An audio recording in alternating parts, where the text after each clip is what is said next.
Hello, welcome. This is Corey Angelot. Welcome to the End of Slavery Summit. I'm here with a very special guest, somebody with very intriguing content. We're going to be talking about a very important issue, something that I've had to deal with other people in high school and throughout a lot of my life. A lot of people struggle with this topic, and it's something that we're going to dig a little deeper into and also look at some of the other aspects of mental health that I feel like not a lot of people look at. Such as the spiritual aspects, may you say. And I have somebody here. His name is John Penuel Chidester the third, and he also calls himself a saint, or at least that's his like nickname. He told me, but I'm gonna have him introduce himself to the audience. He's got a lot of very intriguing stuff. Like I said, his website is thelostprinciple.com, so I recommend you check that out. He also has slides and a lot of great stuff to share with us. So share a little bit about yourself and what we're gonna get into. Yeah, so I was born and raised in the city of Philadelphia. Uh, Grew up in the inner city. My mother put me in schooling that was outside of my neighborhood, so I was exposed to like multiculturals and beliefs, and all the different aspects of the system that as it exists. So, my name's John Penuel Chidester the third. Some people will refer to me as Mr. John, and if they say Mr. John, I'll know that they're talking to me from a facility or somewhere that I had worked in the past couple of years, a psychiatric hospital or rehab. Uh, I've done a lot of work out in the street for assisting, the members of humanity who still suffer. Okay, Yeah. so in the process of doing that and operating nonprofit recovery housing, which I call Dynasty Recovery Lifestyle, I was out on the streets in the city of Philadelphia, and I was assisting, members of humanity who still suffer, the homeless, people with severe mental health issues, people that are addicted to drugs and alcohol. And by doing that, they kind of gave me the nickname of Saint John because I would talk about spirituality very openly. I think it's something that needs to be talked about openly, and it has to be all inclusive. There's no such thing as a right or wrong way when it comes to all that. The only thing that really ever matters is not to harm another person. So Mhm. that's the golden rule. Everybody knows that. So, Yeah. but yeah, so like I have one significant quote. I try to get it in with everybody when I talk to them. I put it all over my stuff everywhere. It's one's intention is the foundation of one's reality. If you have good Mm. intentions, more than likely you're going to have a good reality. And if you don't, eventually you will. If you have bad intentions, and this is my own personal experience, I have had bad realities. I mean, I've been everywhere from prison inside of a prison to dead twice. Mhm. So I really take this topic very seriously, mental health, working in the field. I think it was really important to uh, understand and know what I was dealing with, like on every level possible. So, Right. Yeah, so we'll kind of tie that into people's personal conflicts and then sort of like the mentalities that we see throughout the whole world. I think we can get into toward the end. Maybe some of your personal experience you said with recovery houses. I'm very interesting with that. Very interested with that because it seems like something that a lot. Some people they once they experience and see other people suffering, they realize their own scenario is not as bad, or they should be more grateful about their own life. And they learn a lot from just seeing other people and their suffering. And there's a lot to learn generally from any suffering, right? I mean, it's teaching us a lesson as to like sure. this shouldn't happen near to anybody, or we can prevent this, we can do something about it. So when we talk about the mental state of humanity, your first slide here, could you kind of go over what you're describing on this first slide? Yeah, so I gave you a couple slides. The one that I sent you was a rendition of a tarot card. It's called the Sun card, and I know Okay. like a lot of people don't believe in occultic practices and all that. That's fine, but this is what I'm going to say. Uh, They don't know the about it. the state of humanity. Like I'm a rootist. I like to go to the source. Like where does this stuff come from? How did this happen? And in my research, I've come to the conclusion that there's symbolism being used against us as a weapon. Propaganda, the different types of media that's in play, um, food sources, general consensuses of like what's right and what's wrong. Like a lot of people, street justice, like, uh, if it's not something that's pertaining to them individually, they ignore it. and like we've seen that over the past 2 years, like all these people coming out of the woodwork to do stuff for themselves to benefit not only their families and their individual self, but their communities at large. So like Mhm. they come out, like because they were pushed into a corner where they had to do something. See, we don't have to let it get that bad. We can actually do something prior to that. And this is where the hope comes in, like Mm. we have the power within us. So the first slide, it says mental state of humanity, the shit show description. So I'm just going to break it down to you. Like this is a brief diagnosis of the mental state of humanity. There's a lot of socio-psychopathic behaviors going on, and they come from these roots of selfishness and self-centeredness. Now, this is my personal experience. Like when I was utilizing drugs and alcohol and I was living in a criminal lifestyle, I ran around and I hurt people, and it was all about me and what I could do for myself. If anybody got in the way of that, I either ran over them or ran away from them. Mm. Usually depending on if they loved me or not. If they loved me, they were getting it both. So, and then the other part of it was the self-control, the self-centered, like the lack of self-control, like Right. the lack of ability to find a solution, like being in and out of the process, like, putting together a couple months without touching a drink or a drug, and then trying to figure out, how did I get here again? I'm sitting in a jail cell. I'm OD'd on a hospital gurney. How did this happen to me again? And like I had to explore, like that more than what I believed was going on. Like I didn't know it all. Like I had to get out of my own way. That was a big thing. Like to admit to yourself that you were wrong, right? And then understand that there was something better in play that you could do for yourself that could affect not only you but all the people around you. Mm. Like that's self-admittance.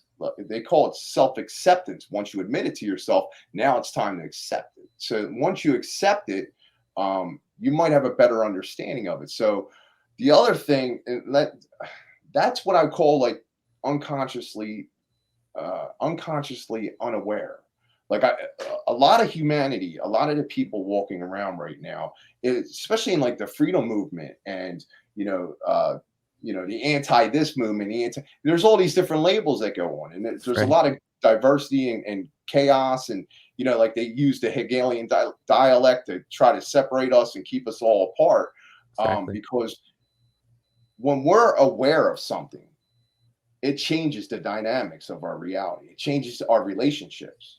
Yeah. Having the knowledge, like when it comes from within or whether it comes from someone else, when you have the inner knowledge of the situation, there's no gambling involved. Like the outcome, whether it's good consequences or bad consequences, you're going to understand what they are. So if I were to go out and pick up drugs again in my life or commit a crime again in my life, there's a consequence I'm going to have to pay for that. But if I were to turn around and open up nonprofit recovery houses and drive all around the city of Philadelphia in a limousine, helping people get to rehabs and helping people get on track with their recovery processes, there's good consequences that came from that. I built lots of good relationships. So that's like the shit show description. I mean, it's really bad. Socio-psychopathic behaviors. We're stuck in a lot of negative agreements as a society. And, Mm. we use this term in the 12-step processes and in the facilities, it's stinking thinking. So like I said, if you don't have the knowledge, then you're using negative, if you're using negative patterns to like rectify things, negative processes to correct the situation, then you're not really correcting anything. It's like putting a band-aid on a bullet wound. It's just not going to do anything.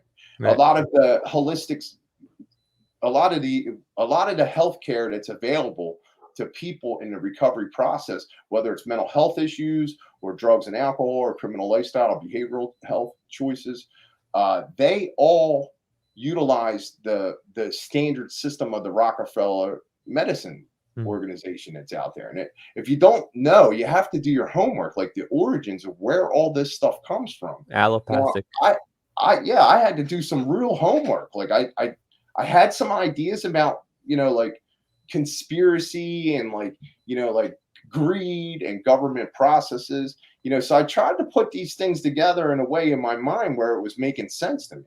Like, Right. because there was times where it felt like everybody was out to get me, and the only Mhm. person that was really getting me was me, and I still get me. Yeah. So, um, so I did want to say that But I like the fact you're willing to not just blame them, you're willing to blame yourself to some extent. Like you found where you had to blame yourself and you found where you had to blame these people who created the system because there's a lot of people I may talk to who had experiences and they went to jail. That doesn't mean, well, that's why we're all, against the government or against this powers that be. That's not the reason why, is because necessarily our personal experience, even though that does make a pretty big difference. The reason why is because we can see that there may be a fault within not just ourselves, but the system too. And that the system does not actually help ourselves. And we see it, right? We see it's not actually helping people. So you mentioned allopathic medicine and the Rockefellers Foundation and all this stuff. I mean, I agree. I mean, doctors don't learn about nutrition either, right? We don't learn how to eat properly.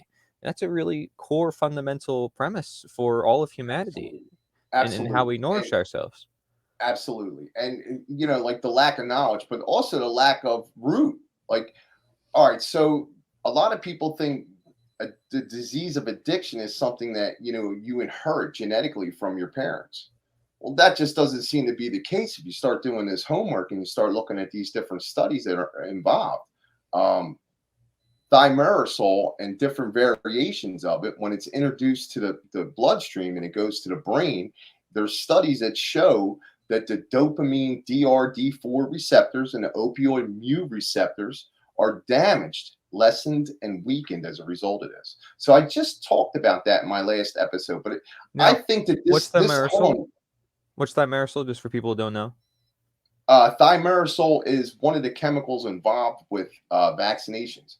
Okay. When I was a child, my mother did her motherly duty of taking me to the doctors and getting regular checkups and dentist appointments and all that great stuff. And you're part of this system, and you just think that this is the way it is, and this is the way it's supposed to be, and nobody questions anything, and we're all okay with it. Right. Well, I'm not okay with it anymore, and I had to come to that conclusion that like people don't care. People just don't care. So I started up a bunch of stuff, different social platforms, all that kind of stuff, to get involved with bringing people to the realization that they're not caring. So like the origin of the shit show, right? And this I mean, this is exactly where it comes from. It's not just these high level elites and greedy, whatever they are. Some people refer to them as dark occultists. Now, some people call them the Illuminati. I don't buy into any of that stuff. I think these people know knowledge on a psychological level that they've been utilizing against us for generations, probably since the beginning of mankind or humankind. And like a lot of people, well, I don't believe in that. That doesn't. Well, the good news is that it's good that you're not supporting a negative system, okay? But to ignore the fact that it exists, just because I don't believe in something or you don't believe in something, Corey, doesn't mean that other people aren't believing in it and following it. I Right. really get like choked up a little bit when I talk about the psychology and the symbols because everything that I've done up to this point has been symbolic as a representation of standing for what's right, standing for love and truth and freedom. You know, um, who is the adversary? Like this is one of the things that I couldn't figure it out. Like I'm looking at people and they're telling me, well, you're studying that stuff and this stuff's going on, and and these are people that are carrying around religious books that's Mhm. filled from Right. front to back with symbolism and dream interpretations and It's all around us. prophetic visions and remote viewing and all these topics that are like off off topic. So Yeah. that's the origin of a lot of it, People don't and realize how much the occult is around them, and all it stands for is hidden, right? So right, all it means is yes, there's knowledge or there's certain things that are influencing you that you may not know are influencing. Like you said, it's kind of like you're unconscious of it, but it's happening, and I think that also affects people's mental health, right? It's like those things that are in the background, or those things that people expose themselves to, they don't realize what it's doing to them, or Right. like the Exactly. vaccine, for example. Exactly. So, you want to do your homework when anything you're putting into your body, you should thoroughly understand what you're doing to yourself. Mm, I'm struggling right now. I gave up cigarettes. So it's another addiction, a behavioral action that I'm trying to cancel out. And this is what I try to explain to people. Like now we're at our recovery plan of the slide, right? And this is okay. the best part because like you got to understand, like your brain is what's controlling you and your perspectives and your abilities and your attitudes. All on the mental level, all comes from our brain. So we've been bombarded with attacks and propaganda and all these different things. So what I always tell people in the groups and the seminars that I conduct is that you have 4-lane highways of neural pathways in your brain that are for destructive practices, negative attitudes, negative affirmations, Mm, de-affirmations, all these different things. And you have 4-lane highways and you just shut them down and put up a toll booth. And then you've got these dirt trails of things that you may have known as a child, neural pathway, dirt roads that need to turn into 4-lane highways. So mm, like I utilize the brain as the key to the answer, to the key to the solution, because in our recovery plan, what we want to do is we want to set ourselves up with totally understanding the origin of our situation. And then, well, first we have to realize that it's occurring. Then we have to, find the origin. And then once we find the origin, it's about, well, what do we do to get away from that? How do we work towards, moving towards the, light, so to speak? And mm. with a good recovery plan, you'll work your brain. You'll work your brain. You'll retrain your thought patterns. Okay. You'll develop systems that assist you with that. Maybe alarms on your phone or other things along them lines. So we're going to get into that a little bit more with the other slides. I Sure. really want to delve into that a little bit because it's important, like how Okay. we're going to get there as individuals, as a species. How do we get there? Okay, great. Yeah. So you have your next slide goes over the definition of psych, and it says from the 1640s, animating spirit, the human spirit or mind. Isn't that interesting? And I actually didn't know this. From Latin psych, from Greek psyche, the soul, mind, spirit, life, one's life. And everybody always says, "Oh, well, spiritual has nothing to do with science," and Mhm. um, the invisible animating principle or entity which occupies and directs the physical body. Understanding the mind as the seat of thought, faculty of reason, also ghost spirit of a dead person, probably akin to psyching, to blow, breathe, also to cool, to make dry. Interesting. So, Yeah, so why is that? Yeah, what's let's break what's this down. involved here is we're talking about psychology. We're talking about psychiatric. We're talking about these words have origins. So psychology Right. or psychiatric, they mean something. And definitions of words don't change just because we try to change them. They Mm, are what they are. I'll always be me, you'll always be you, bro. right. Like and that's the realest I can get with it. But the like staying in front of people in a hospital setting with Rockefeller diplomas all over the wall, and these people are telling me this is the answer, pharmacology is the answer, and all this stuff, and I'm like, I go to the root of these words and I'm like, these are not the answers, these are the problems. And then you want to turn it around and make it look like this is some kind of intellectual exercise that we're all doing to each other, when really these words are based in spirit. Hmm. It's very interesting that a lot of people, they'll say that they don't believe in spirituality or they don't believe in religious or any of that kind of stuff, but yet they'll use the word psychology on a regular basis. Yeah, that's interesting, right? I like that. I think that's really cool. So, faculty of reason, which I think is a very powerful word too, just to say psych, the faculty of reason, because how many times have I seen that word reason just through the study of natural law and a lot of these concepts? Understanding the mind and how the mind is responsible for everything we create in this world. Everything starts in the mind, principle, mentalism, right? Um, the invisible animating principle.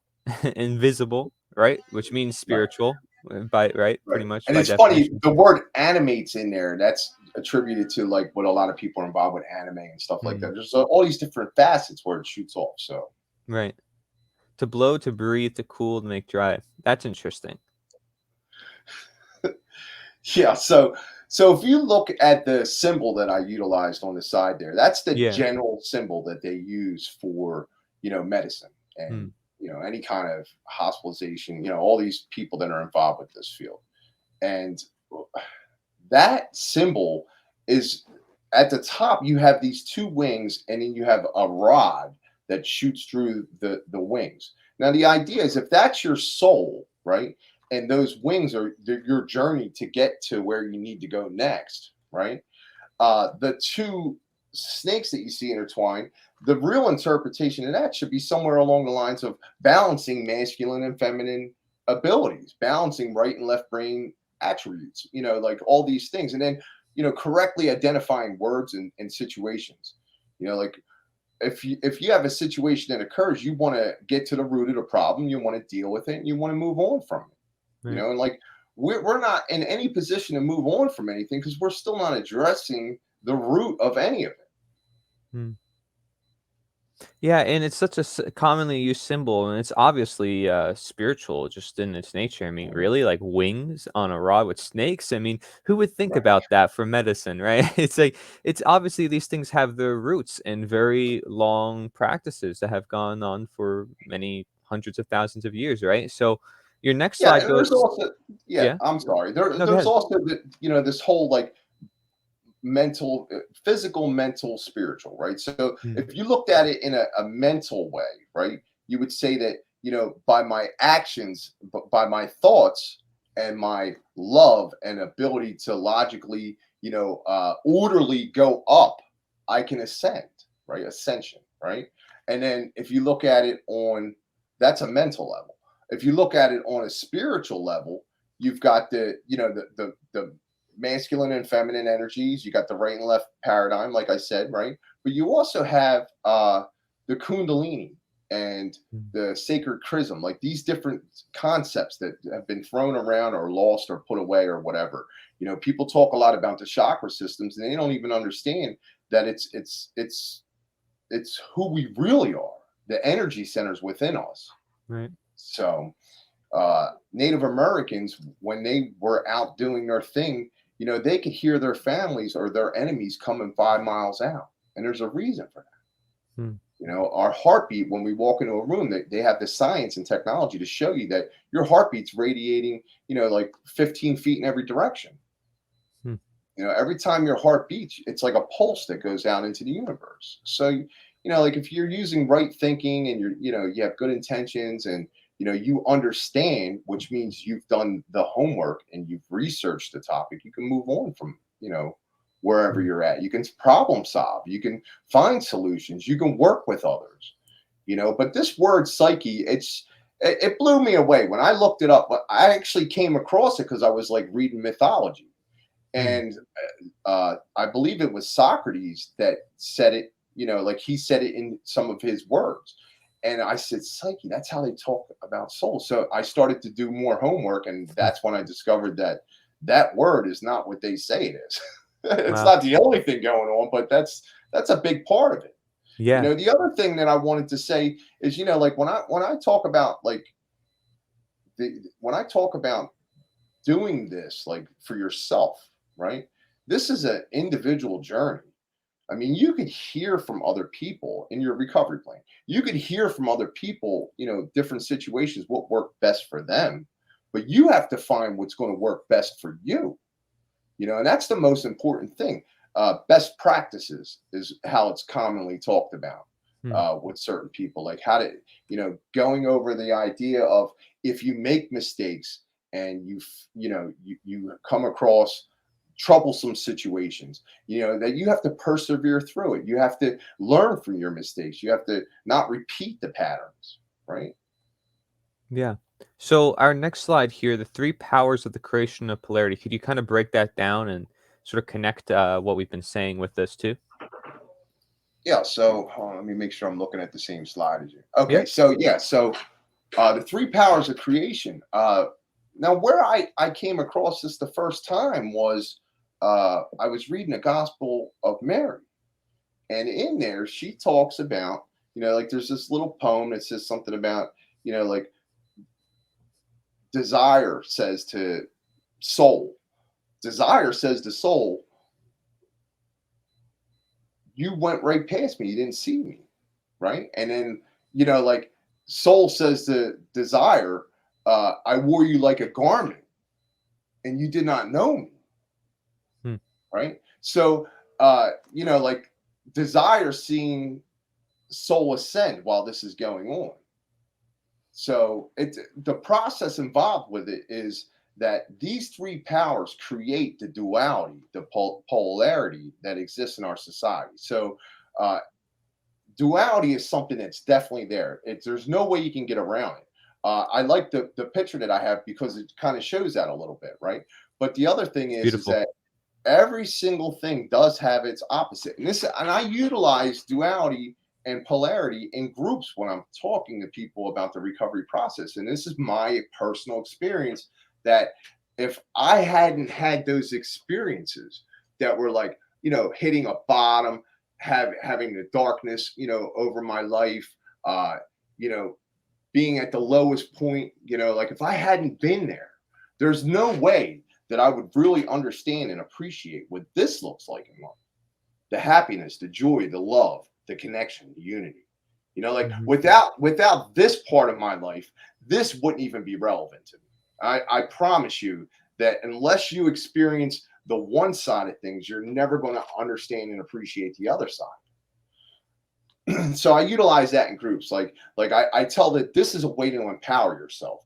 When you look at things in the light of I've been there, I've done that, and I can help others, get away from that, like that kind of attitude. So Right. yeah, so it says everything is dual, everything has poles, everything has its pair of opposites. Opposites are identical in nature, but different in degree. Extremes meet, all paradoxes must be reconciled. So I actually borrowed this clip from Mark Passio. And if you don't know who Mark Passio is, whatonearthishappening.com. You can find his material. It's great. This is one of the slides he utilized. I changed the color a little bit so that it went along with my theme here. But the Nice. information, like I can only touch on these topics slightly. But natural law is going to be like when you talk about nature is the answer. Like I love that because natural law is the only way we're going to straighten out. Well, it's going to get straightened out regardless from natural law. Whether we're working with it or against it, that's going to be our choices. So the polarity is that if you understand that opposites are going to have to occur in order for you to learn, in order for you to reason, use that word, in order for you to come to the conclusions that you need to come to to recognize. Like desire, judgment, and ignorance are the three powers that the Gospel of Mary mentioned. And I believe it's chapter 8, and it starts at like verse 13 or 12 or 10 or somewhere around there, but it's chapter 8. And it's the three powers. So it's desire, judgment, and ignorance. We could break them down a little bit because, again, a lot of people utilize words in the English language and they don't understand the actual meaning behind the words of what they're Hmm. saying. So Right. let's take a look at desire. Yeah, we have a slide for that, We'll right? start with that So one. Yeah. this is it says it's a verb, to wish or long for, express a wish to obtain. And desiring from Old French desire, wish, desire, long for, wish for, demand, expect, await what the stars will bring. Hmm. From the stars, from Sidus, genitive, sidereus, heavenly body, star, constellation. See, consider. Yeah. So, yeah. So tell us a little bit about that. Okay, so I'm going to tell you what I believe desire is. Okay, and that's a very like vague definition, right? And it's all Right. over the place, right? It Yeah. talks about stars, it talks about spirits, it talks about you know connections, and trying to get somewhere, right? Trying to do something, trying to attain something, trying to you know uh, possess. right? Mm, It's control. It's all about control, right? right. It's about embodiment of it's the fuel and the action when you deal with the principle of care. So the principle of care is the eighth principle in the Hermetic principles, universal law, what natural law, whatever you want to ascribe that name to. It's Right. the eighth one. It's the lost one, and that's why I named my website after what I did, because when I discovered this principle, it changed my life forever. The Mm, principle of care. What I put my care into on a daily basis is going to manifest my reality. So, like, if I'm desiring for drugs, if I'm desiring for alcohol, sexual activity, desiring for money, property, prestige, all the power, all those things that keeps getting regurgitated over and over to us. If I place my care in those things, then my desires is going to, be misdirected. mm, So what we want to do is we want to rein in our desire. We want mm, to pay more attention and focus to what we care yeah. about. When you understand what your reality is actually being created by what you're caring about on a regular basis. If you look, I've looked into the simulation thing a little bit too, like, and how that plays into mental health. Like, our bodies are just hardware. The software is all of our experiences. You know, uh, but the driving juice, current, electricity that goes into the system, that is care. That's care. So our body automatically knows how to care for itself with, if we get cut or we get harmed, we break a bone, it heals, all those kind of things. But like,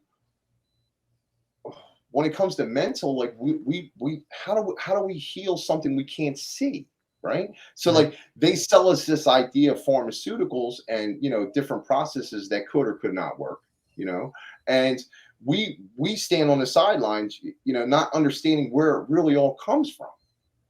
So like, when to wish or long for, express a wish to obtain, right? 1200. This is an old word, right? To wish or long for, to express a wish to obtain, right? So it's the expression, it's doing, it's the actual doing of the caring. So like, Mm, I'm misdirected in my care, I'm caring about the wrong things, I have selfish desires. Unselfish desire would be, I just spoke to a woman yesterday.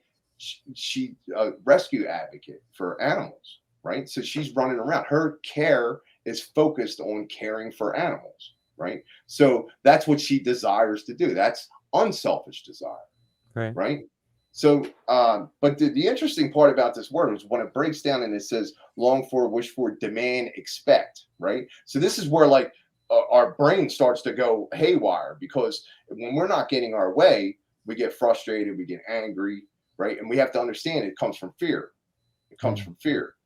The one thing that creates that fear is that we're lacking in who we real lacking in the understanding of the situation, lacking in the knowledge that it's going to take to get through the situation, right? But we're also lacking with the identity of who we truly are and what we're capable of doing here.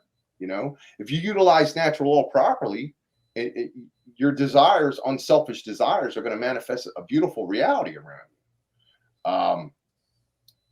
So there's that. So the fear comes from uh, that aspect, but it also comes from disconnection, right? So now this person that I wanted to, do something that they didn't do. So, like, I'm angry and upset that they didn't do it, right? Mentally, right? Emotionally, I'm getting worked up. Like, my actions and behaviors getting a little erratic. Maybe I do something drastic, maybe I don't, right? But what I'm looking at is I'm disconnected. mm, I'm disconnected.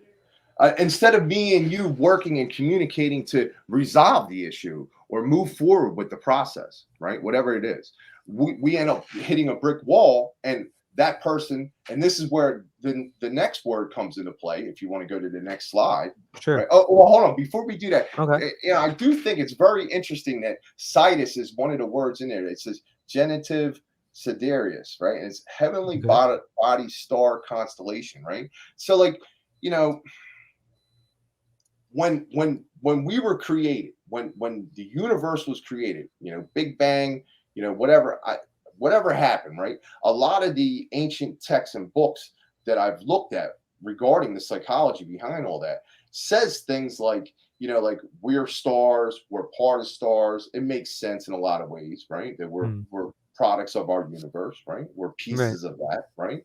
But the other thing it says is that each one of us has a designated star, that sees over us, right? And Yeah. that's really interesting. That's really interesting, right? So what does that mean? That means that Mm. somehow, some way, right? We have to understand that our desire, right? The real definition of the word desire, right, as it's shown here, is incorporated with both our our actions, right? Our our geographical and um, spiritual location in time and place, right? So if you look into astrology, because this is a big, I used to run soul charts, natal charts for people all the time, because the more you can learn about yourself, how much better off can you be, right? The more I learned about me and why I came here and what I'm supposed to do here, the more direction I had, the more positive feedback I was getting, the more dedication and drive, the more organization, the more all these things, more love, freedom, and truth that occur, right? Uh, so like you got to understand that the stars influenced everything, right? So if Mm. some of these people that look into this astrotheology and astrology and soul charts and all this stuff, we land on this planet at a date and time at a location, and all the atmospheric, all the stars and planets all have an impact on that landing. Like we talk about Venus like the planet of love, we talk about Mars the planet of action, like this kind of thing, right? Sun Right. being the father, moon being the mother, right? Right. That kind of thing. So like we have to understand that our desire is our expression of the soul, right? Mm. So Yeah. That's interesting. So yeah, and it's when you talk about desire, I mean, it's so important, especially like you said, you whatever you put your care into is what ultimately manifests.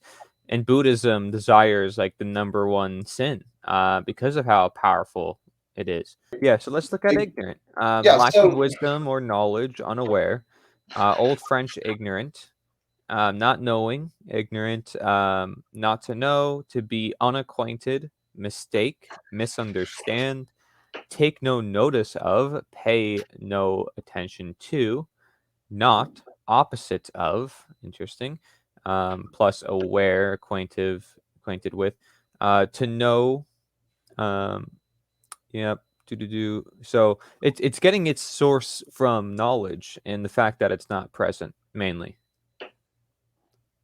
right. So this is one of the biggest problems that we have I agree. in the mental health of humanity right now. Mm. Ignorance. The true definition of the word ignorance, which is here. There's no hidden messages of spirituality or souls or stars or any of that in this definition. But this is the most important one that I can express to people, because if you don't know something, you need to know it, you need to know it, you need to do the homework and research to figure it out, or contact the people that have and Mm. learn it so that you can become better at whatever the situation is. We talk about things like the trivium, how our reality is built. Like these are concepts that come from lack of ignorance, And right? and they do help a lot of people. So Sure. so you're sort of saying, like, people who have mental health problems, they need to address the problem by finding the solution, which is through awareness, through knowledge, and through seeking out others who have that, right? That's exactly correct. And that's going to go into the recovery plan that we're going to talk about towards the Okay. end. But yeah, so that's exactly the most important thing. Ignorance, like there's nothing new under the sun. Like Mm. that's a term and a topic people throw around. Right. Uh, that's absolutely true. There's there's research out there on every single aspect of every single thing that's ever occurred in the history of humanity, and anything that you could ever possibly imagine to occur. There's research, there's information. Right. It won't exist without that. So nothing in reality. So Um, the word know, right? To know, GNO, gnosis, like there's plays on words that go back. But a lot of people don't even understand that, the word ignorant is associated with knowledge or lack of knowledge. So, some people talk about ignorant as if it's a choice. Okay. I think that it can be a choice, right? People are willfully ignorant, right? Oblivious to what's going on. Because, like we said in the beginning, that it wasn't knocking on their door, it wasn't affecting their life, right? So that's willful ignorance, right? But when we're talking about mental health issues, we have damage caused by the attack on humanity, or maybe, birth defects or things that could occur naturally, right? And the person's ignorant, not necessarily because they choose to be, but because they don't have the intellectual capability. They have an intellectual disability, Hmm. right? And that's something that, like, do we hold those people accountable for their actions? I believe we can. Yeah, but we can help So them, right? We don't have to like even if somebody is like, let's say you say, there's psychopaths, right? There's people who are sociopaths, they want to control others. We may say they're the people who are causing a lot of problems, or they're not really the causers, they're the people who are influencing other people to cause problems, right? But they're very driven on getting that done. That's their desire, right? We may call that a negative desire. But yes, them doing that, we still have to acknowledge that they're still human beings at the end of the day, right? That they're still yeah, just like you and I, even if they completely alienate themselves from the world, put on titles and badges and all this stuff, and they become more to where we don't recognize them as human beings, we still can maybe find an essence of what you may call spirit, right? That soul yeah, within them. And you realize, like, do they have a soul? When we figuratively speak and say, well, this person doesn't have a soul, it's like because we don't see their empathy, or we don't see that there's a human quality in them that we're expecting of them, right? that's right. So I think we have to find that humanity, and that perhaps maybe helps heal our process in a world where we're detached from nature, right? I say Yes, nature is the answer, or detached from natural law, quite yes. literally. So Yes, absolutely. I agree 1000%, Corey. I really don't think we're going to get there without empowering each other with knowledge. mm, So, like, that's a huge thing. So these three powers are the reason why creation, it's the origin. It's the reason why creation, has these polar opposites because of these three powers. Now, in the beginning, when the souls broke away, or, however it happened, right? And we manifested into this reality, and we, generationally came through over and over, or whatever you believe. It doesn't even really matter what you believe. We've lost our knowledge as a species. So we have to, like, pick and choose, and like dig around, and it's going to take effort. yeah, But without somebody caring about it or wanting to do it, or finding purpose and reason for doing it, right?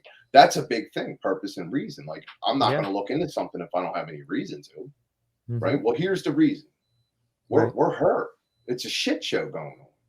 If you watch any mainstream television, news, media, whatever, you listen to any radio, whether it's satellite or, broadcast on your car or whatever, uh, movies, all the allegories involved, all these things, we remain in ignorance, right?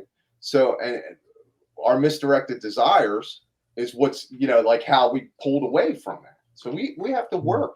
We have So to when work we to, look at that, and like when we listen to that and we say, well, that was created for a reason, then it makes us want to like investigate a little bit more. Like, well, why? What was that reason?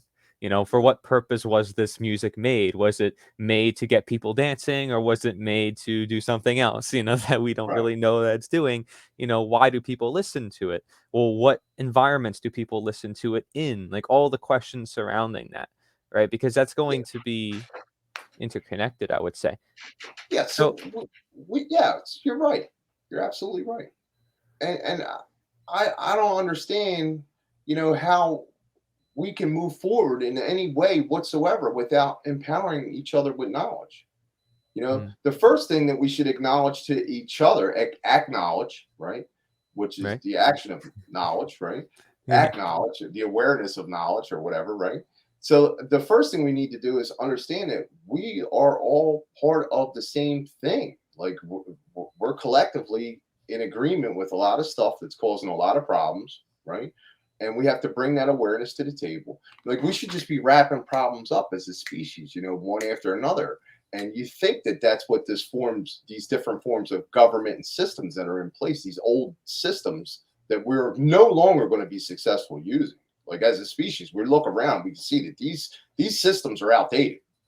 So war and death and all these things, like there's truth behind this stuff, and like we have to find what that truth is. We have to find the solutions that work, right? But we have to have this working right. We have to understand how all the balances in the brain are working. So Yeah. the misdirected. So where are we at?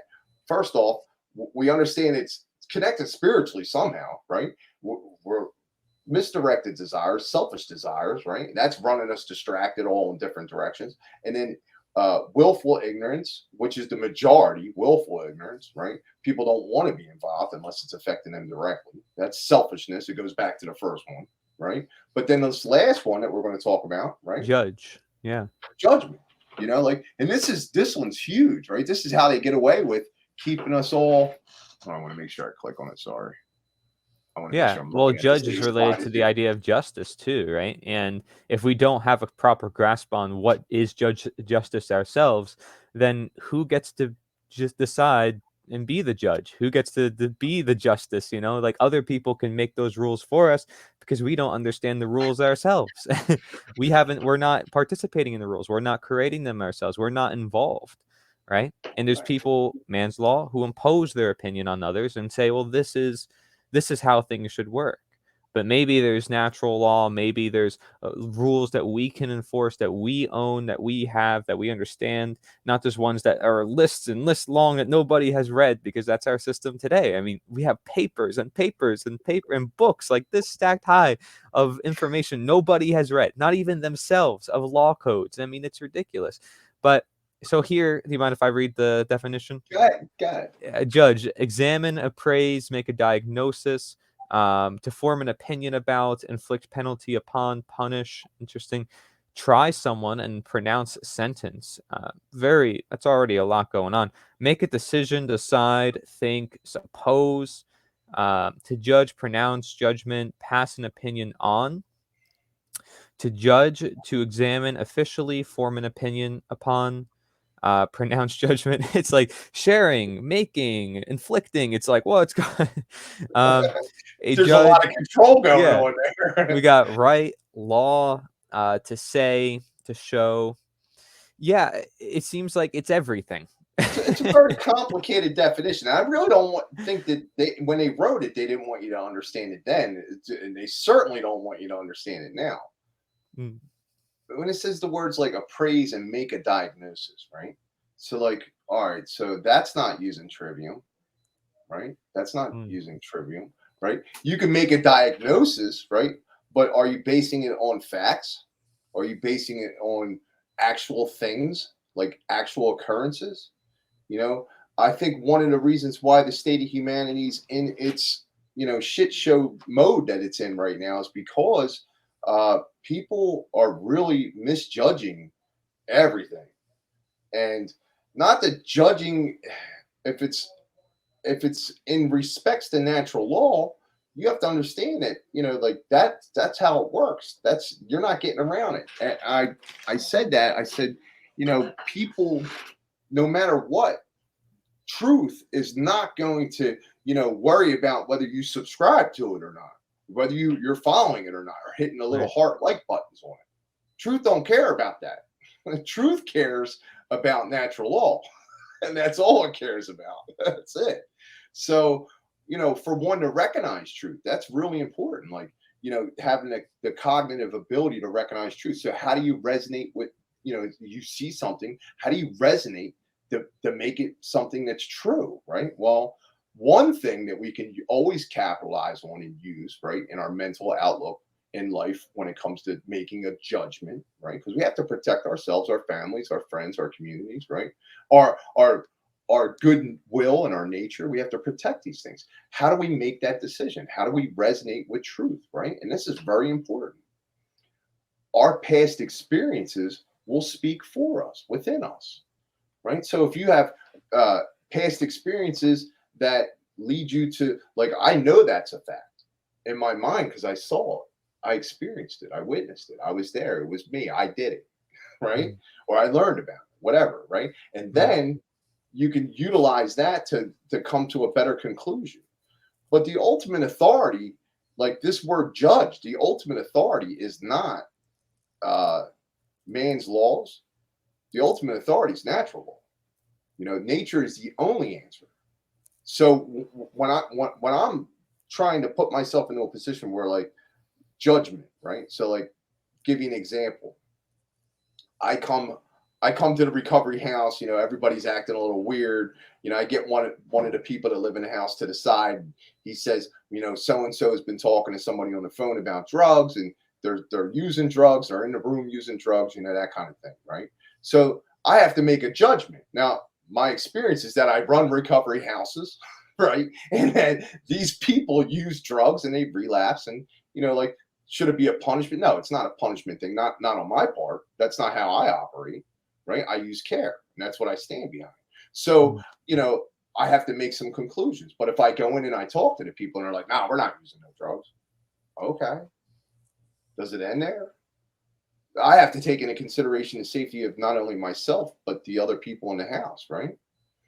So what I'll do is I'll give them a urinalysis. That's one of the things that they agree to in order to be in the house, right? It's not like I'm trying to have authority over anyone. We collectively agreed to, these are the terms of Right. how we're going to proceed, right?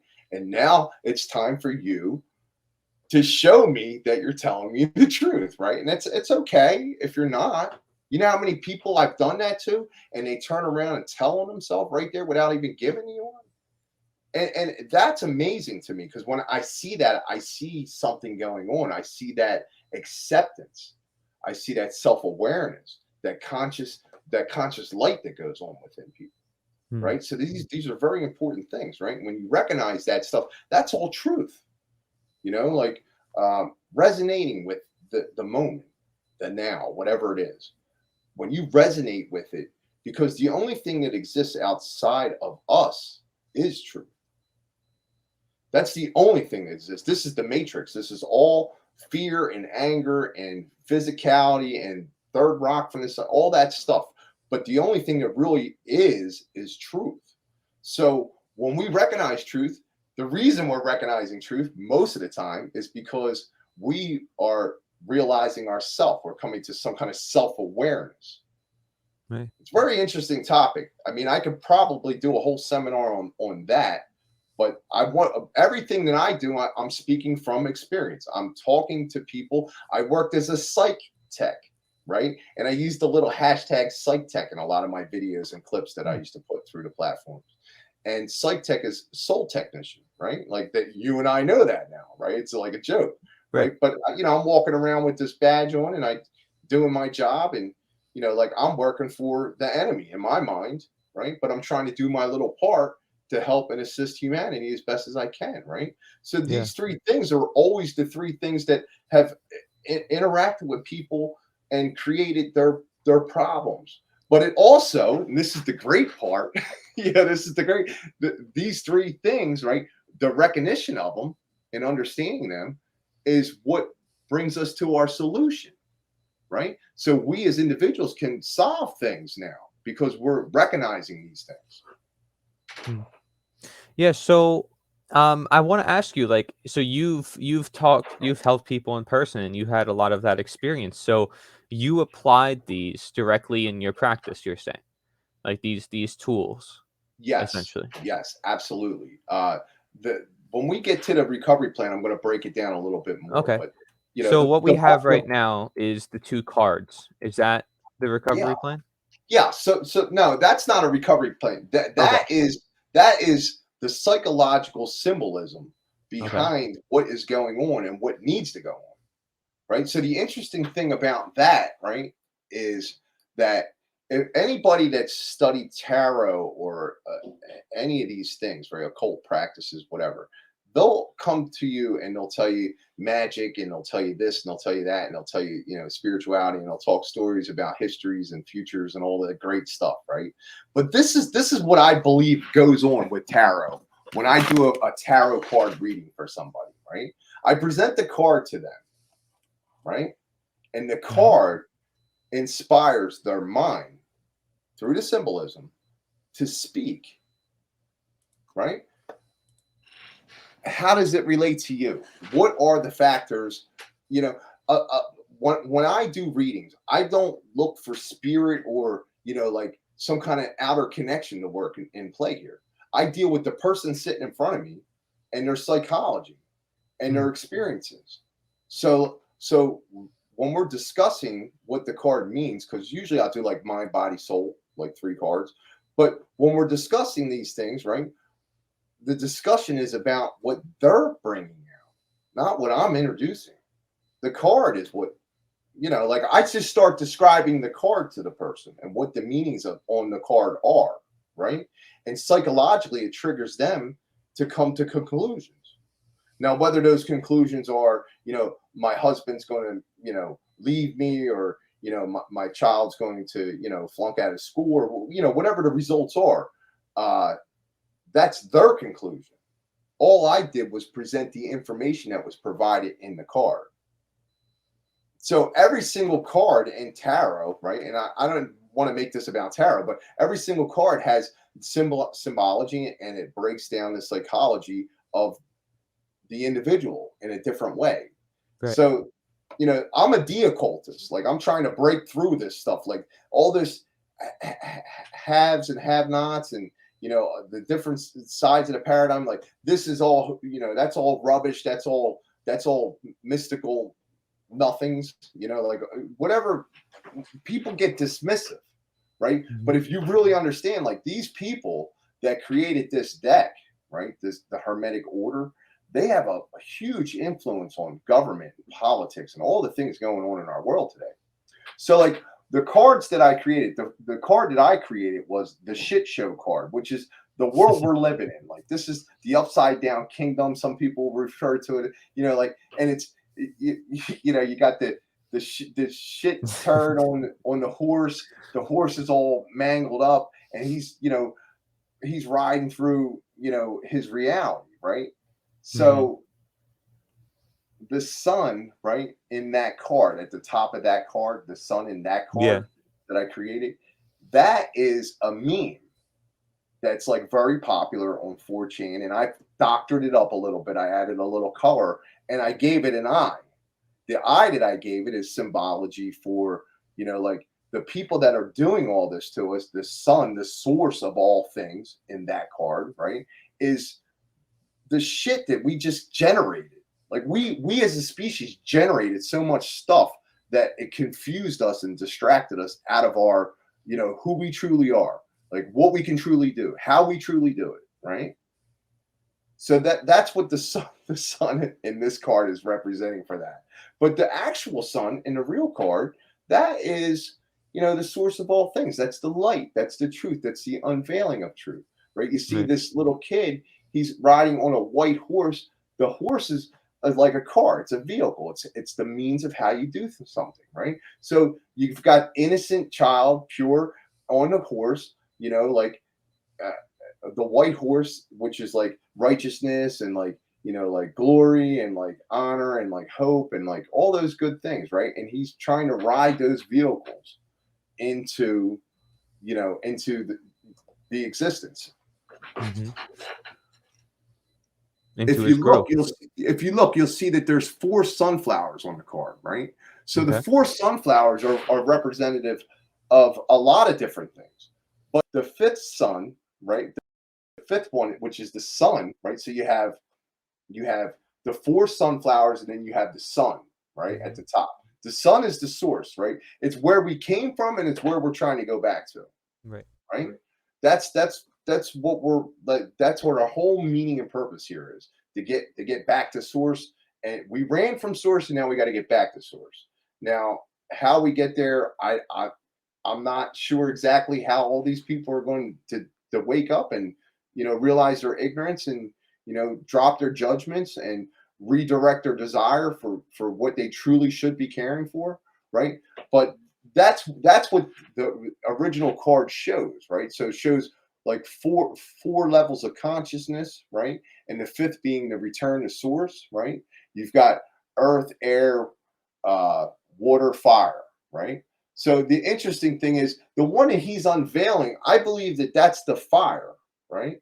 That's the one that shows the action of care, right? That's how we get there. Like we care about stuff, man. We start caring about it, and then it unveils itself to us, and then we go back to source that way. That's where we're riding from, or we ride out and we represent source, truth, love, light, right? Mhm. The card that I created, I have the three things that are like kind of like distracting everybody because everybody wants to worry about jab, no jab. Everybody wants to worry about government. Everybody wants to worry about 5G. Now, let me ask you a question. If everybody just suddenly woke up tomorrow and decided as a species that we weren't going to acknowledge government, like in any way whatsoever, just go about our business, like trading goods with each other and just totally ignore that government even exists, how much power and authority would they actually have? The 5G, a lot of people are concerned about that because there's stuff going on with, like this is the mentality of where we're at as a species. Like people are worried, like they turn this thing on, like are these kids in these school systems, over the 2 years, they've been updating all these systems in the schools and everywhere else. They turn this stuff on. Like, are they going to pinpoint? Because the way I was explained 4G and 5G, the differences is that 4G is like walking into a smoky room, like we're all immersed in the smoke. But 5G is like a direct line right to you, right? So that's how it was explained to me. And that makes a lot of sense. And if you look at the technology, it really makes a lot of sense. But these are militarized weapons. They have the capability of being used as a weapon, and they have these things deployed in our schools. They have these things deployed in our hospitals. And what as a species, like mentality wise, right? What would shake our psyche to its core, right? What shake us up? Our kids being affected by this stuff in the school systems, right? Maybe they do every other kid. Maybe it's just kids that had the jab. Who knows, right? Whatever their settings are with this thing. But if you're not doing what they want you to do, they push the button on you. Like a lot of people are worried about that, whether it's going to happen or whether it's not going to happen. People don't know, right? But the Mhm. other part of it is the no jab, right? The no jab that's on there. The third imitation sunflower, right? So you got to understand what sunflowers are, man. Sunflowers are great because when they come out of the ground, they follow the sun throughout the day. They chase the light, and they're beautiful, and they provide so much to our understanding of how important the sun is. Um, so the no jab one, I mean, like it's my body, it's my choice. All of a sudden, that's okay today, and it's my body, it's my choice. My mental, my mental health as a result of them, like me resigning from my position at a psychiatric hospital because I had to get vaccinations or testing, right? And I refused to do that, so I resigned from my position, right? Like the birds of the air, like I didn't have a huge bank account. I didn't have another job to run off to, like, but I wasn't worried about those things because I was standing on principles. I wasn't concerned about it. And somewhere within myself, I decided that it was time for me to get away from this corrupted system, right? So that's basically the unveiling is my action. Like that card shows you my action, like what I'm trying to do. I'm trying to care. I'm trying to help everybody out. I'm trying to give out solid advice. I'm trying to be there when my phone rings for the people, because sometimes you just need to listen. Mm. People need that. But if you notice on, I kind of did it like a bubblegum card. You see how it's got the one great work network on there? That I have that as the cape, the purple cape, because these are the people that are going to do it.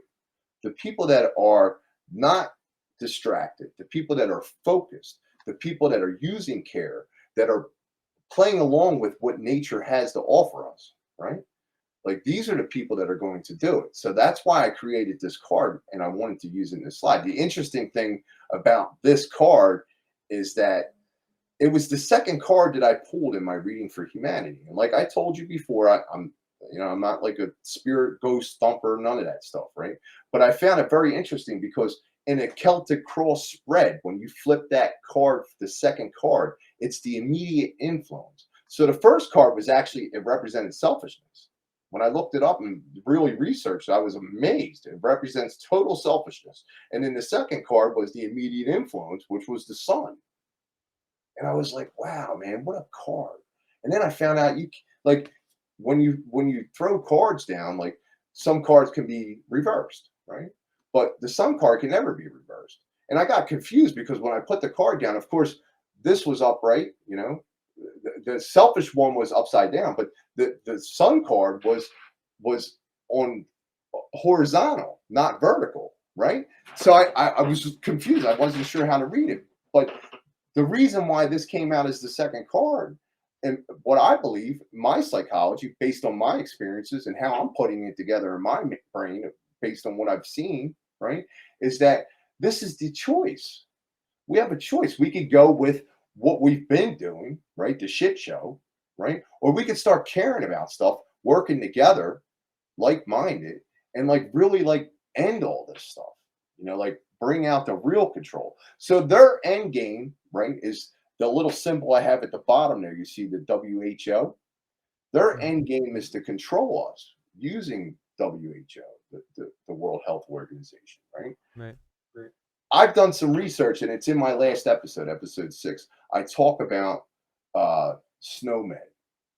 A lot of people don't know what SNOMED is. SNOMED is the organization, it's the international organization that writes all the clinical terms, all of the definitions, and provides all the strategies for billing when it comes to anything in the medical field, right? Anything. And SNOMED, it's international. It's not just, UK or United States, it's everywhere. So the interesting thing about snowmed.org is if you spell it backwards, right, it says grow demons, right? Grow demons. Like we need to watch and pay attention that even if we personally don't believe in this, the hookah of, ghosts and goblins or conspiracies or not, right? We need to pay attention that they do. Some of them do. Yeah. The ones at the very top are definitely dedicated to that. Hmm. So, like, Well, if you're know thy enemy. psychopathic and you're finding every way to control people and Right. anything that can So, use mental power against them, I mean, you're gonna want to find some knowledge that nobody else has, that some secret orders keep for themselves. sure, and that was part of my journey. Like in my recovery process, I had to go and look and try to figure out like where's the answers? How am I going to get myself straightened out? How am I going to find meaning and purpose to my life? And then what are what are the solutions? Like what do they look like? I couldn't even understand like give you this example. Let's use this as the example. If somebody's addicted to heroin or fentanyl, right, or any kind of opioid, right, they give you detoxification medications, right, and then they also have what they call maintenance drugs, right. Maintenance would be methadone or Suboxone or Subutex. But basically, what it is, and they have a couple new ones where they inject it in. You imagine that, and it releases over a period of time. But what happens is your brain is tricked into believing that it had the drug, even though it didn't have the drug, right? And you can lessen the doses and get away from it. But there's people out there walking around that have been on this, for years, and they're not making any efforts to get off of it, right? Right. That's what we need to do. We need to recognize that all this stuff is going on within humanity, and we need to work to get out of it. Like disacknowledge the system in every way possible. Um, I'm still in agreement with some things in the system, and the mental unclarity that I have, the mental health, the mental health issues that I have on a daily basis are usually a result of things that I'm in agreement with within the system. And that's a very interesting concept. I want to really get into that at another time, and like really delve into that topic and like make that something that people can understand. Um, Okay. so Yeah, that's the so cause. would you mind sharing a little bit about your experience with statism? Because this is a belief system that I think is affecting a lot of people's minds, right? It's a belief system. It is. So I call it mental slavery, right? And you might be able to connect it to mental health. Some people will call it an illness that is unrecognized because, I mean, you're literally contributing to violence and causing your fellow man to be violated upon. And you think it's moral, completely moral, actually. If Mhm. certain people who are authority figures can do certain actions that everybody else, if they did it, would be considered immoral. I mean, it's Right. completely contradictive. So, how long were you a statist, and how did you get out of that? I mean, that's a large topic, but I'll try to break it down a little bit. Like, all right, so I was born and raised, in a family that practiced, like my father was a detective. My brother went into the military. Like it was law and order, man. It was cops and robbers. Like Mm, you were a good guy or you were a bad guy. And I didn't really. I noticed around like 12 and 13 that something wasn't right with the system and the way it worked. But I discovered certain things, and I talk about it in my episodes. Uh, there was something called free speech TV. This was like early 90s. mm, Free speech TV allowed for me to see this like liberal side of things, like, and they were like exposing government corruptions and like attacks on nature and like just like real truthers, like really like talking, and like I said, wow, it's really interesting. So maybe I was leaning left at first, right? And then when I got around 17, 18, and I got in trouble with the law for the first time, went to prison, right? I turned around and I started listening to the AM radio for a lot of right wing stuff. Like these guys make sense, like, yeah, who's going to tear up our constitution? Like, what? They're going to take our rights away, like all this like hoopla, like right. you get all crazy about and taxes and death, like they implant and ingrading this stuff into us from day one, and like being a product of the public school system, being a product of the propaganda and the movies and Hollywood and all the stuff that they drenched us with. Uh, I was fortunate enough to have a mother that believed in diversity, that believed in education.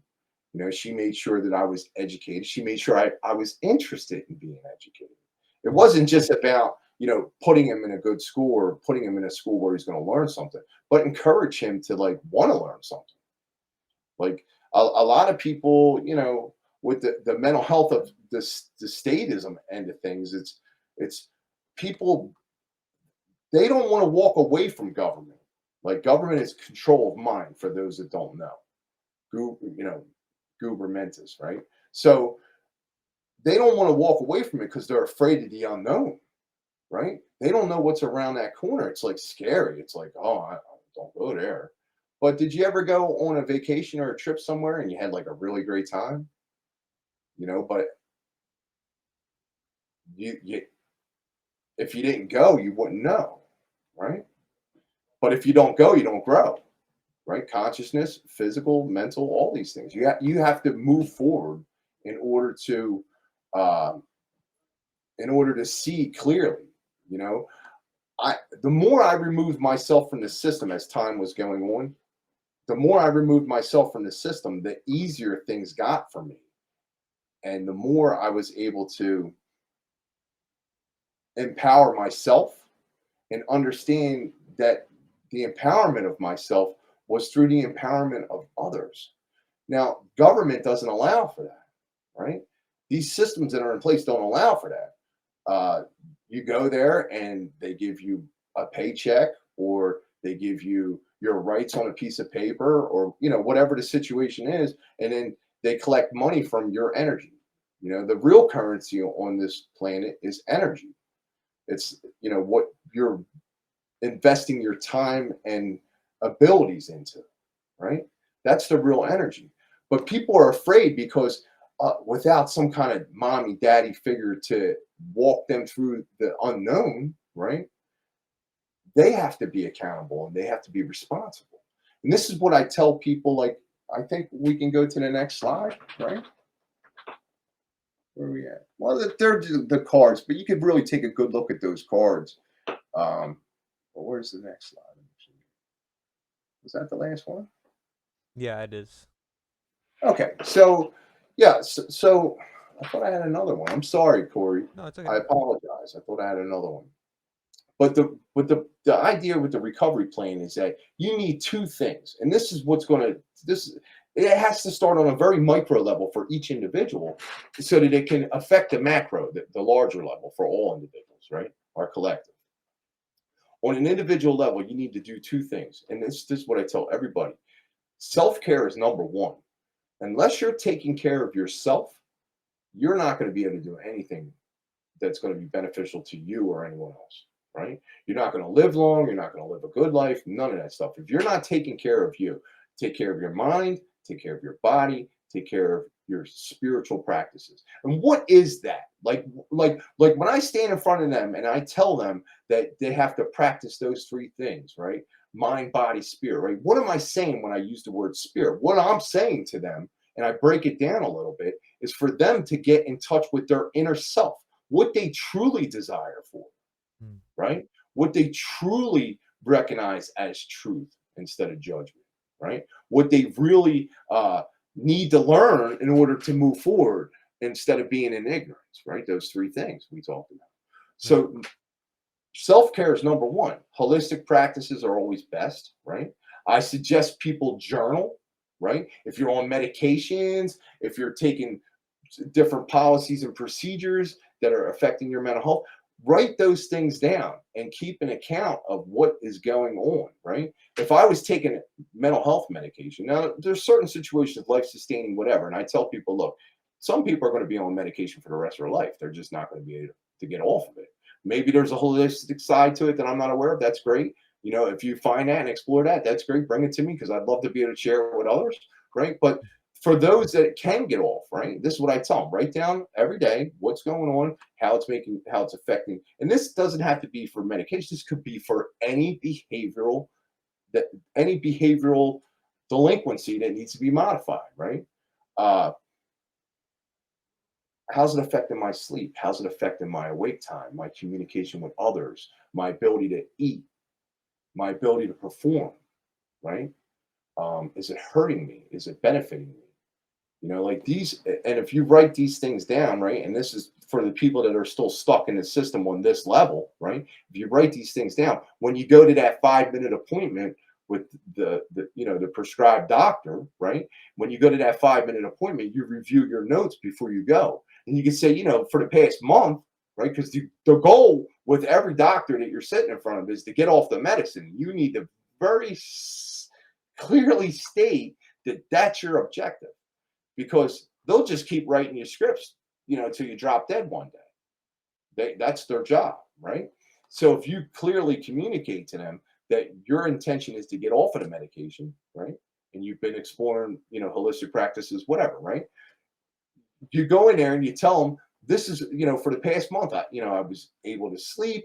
I wasn't able to sleep. I was able to eat. I wasn't able to eat. I was irritable. I was arguing with my friends. I was a little mean to my children or my dog. Like those, all those kind of things, right? So he has to, the doctor would then have to factor that kind of stuff in. Like, do we lower the dose a little more this time? Do we not? Like these are all things that you're going to get at a journal. And that can go for anything. It doesn't have to be just medication. You can utilize journals for all kinds of things. And I recommend that you do. The second thing is so for self-care, the second thing is that you have to have a proactive approach to everything, right? And you have to be open-minded. Like I would not be where I'm at, and I wouldn't be able to do any of the things I do in this world if I wasn't open-minded. Like, no, I do not know everything. Right. And yes, I am willing to hear it, you know. Uh, so that's like the main two things, right? Open-mindedness and willingness, right? You have to persevere. You have to move forward with whatever the plan is. So after you create your self-care plan, like you write down what your daily habits are going to be from here on out, right? This is when I wake up, I'm going to do a little bit of positive affirmation readings. I'm going to listen to a little meditational music, because I notice when I wake up, I'm a little irritable. I'm always in a rush. Like I feel like I can't get to the rat race fast enough. The shit show's going on, and I'm the main character, and I'm in it. Here I am running out the door, right? But I didn't take care of me. I didn't feed myself. I didn't do, like, so you set routines and things that work for you, that benefit you and those around you, right? Take consideration for them, right? And then the other end of this recovery plan, and this is one of the most important things, is my tribe. My tribe. Man, where would I be without my tribe, man? And this is what I tell these people, to go out there and find yourself a collective that's doing what you want to do in this world, right? If you're into selling, go find a selling club to sit down with, right? Anything other than what you were doing that was destructive, right? So, how does that look on, connecting with others, unity, all these things, right? They've empowered me. Without all the people in what I call dynasty recovery lifestyle, die nasty, kill self, right? If it wasn't for all those people, I would not be able to do this. I would probably be dead or in a jail cell. And I'm very Mm. appreciative to their experiences with me, right? Yeah. So my tribe on a global level, right? That's on an individual level, right? But on a community level, it sounds like a lot of the stuff that you've been talking about, Corey, and people like Derek Rose talks about, right? With the Yeah. freedom cell movements. Like, this is great stuff, right? But we wouldn't be successful in our movements if we didn't work to do these things, right? Yeah. So on a collective, right, that's going to be like Yeah. superly beneficial for us to exchange ideas, exchange knowledge, Right. and for the mental well-being of each other, to plug in and connect with each other and laugh and joke and Right. smoke and play the guitar, whatever you do as a collective, Yeah. like to have that communal interaction. Like they used to call it in the Catholicism, they called it communion. They messed that all up. Really, what communion is what we're doing right now. This is communion.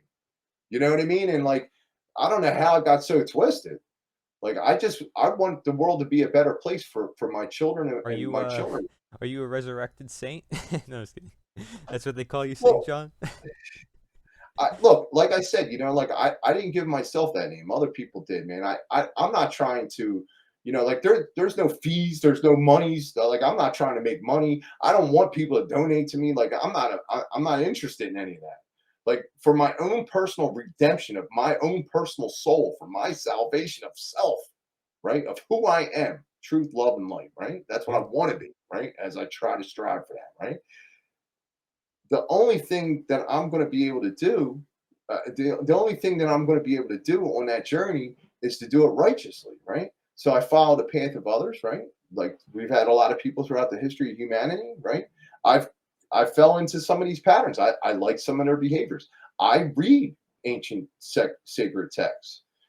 I participate with Native American drum circles. Like those type of practices and beliefs, like burning the sage and like putting your hand and touching the ground and feeling like you're a part of Mother Earth. Like I practice that kind of stuff, because, and I recognize communion, like I just stated it to you, and confirmation. What confirmation is? Real confirmation is, like you think of something and then, you say to yourself, well, how will I know? Well, I'll know if that happens, right? And then you walk out the door and it actually happens. That's called confirmation. And I'll give you an example of that. So I was in a recovery house. I was very early on in my recovery years ago. I ended up relapsing after that, but it was one of my experiences. I was sleeping in a bed. The guy that was in the room before me that was sleeping in that bed overdosed and died. So like I'm walking into like, his diary with his depressive, like suicidal thoughts and, like, and he had a family. And it's like, wow, man, like addiction's really, degrading and like, like the sufferings I met. It's huge, the suffering involved. So like I'm in this guy's room and I'm doing this thing, right? And I'm trying to get my life together. And I'm going to these 12-step meetings, right? AA, NA, all these stuff, right? So I said to the guy in the car that's driving me, I said, we were talking about super glue. Why would we be talking about super glue? Like, like stupid. Like 5, 10 minutes, we talked about super glue. We get out of the car, we go into the meeting, we sit down in the chairs, right? And some people called us the law of attraction, right? We sit down in chairs. The speaker gets up and he starts talking. And guess what he starts talking about? Super glue. You know what the odds of that are? Astronomically. Unbelievable, right? But it's something stupid and simple, right? I call that confirmation. That kind of stuff happens to me all the time because I try to work with natural law today as opposed to working against nature, Yeah. right? It seems like we're in harmony when we're using natural law, right? And we know that nature is the answer and we're working through everything and doing everything the way we're supposed to. And we're not harming anybody and we're trying to uplift and educate others, right? That's what we do here. Yeah. You know, all these things. This is our recovery plan, man. Like I don't like the shit show. I don't want to have to like if reincarnation's real and I got to come back, I don't want to come back to this shit show. I don't Yeah. want my kids to suffer through this shit show.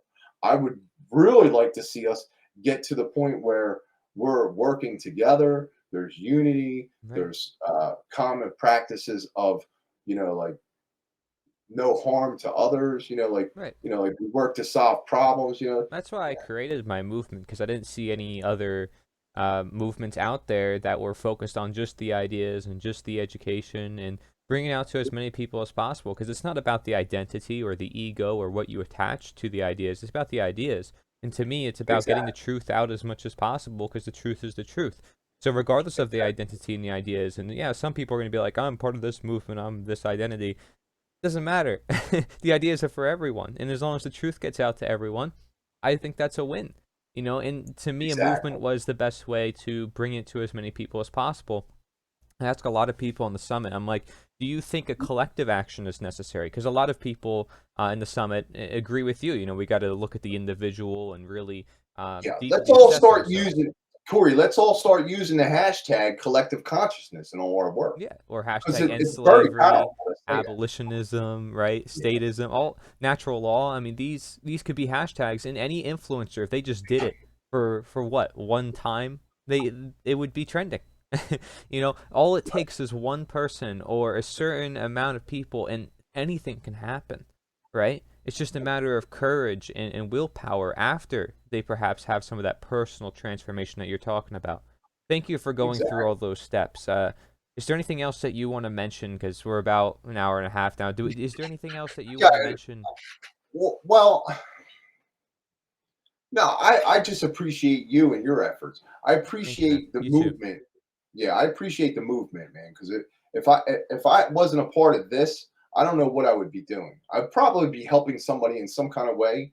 But this seems Same like we here. have the ability to reach so many people with this, and I'm hoping that that my words and my actions don't my words don't fall on deaf ears. My actions don't fall on closed eyes.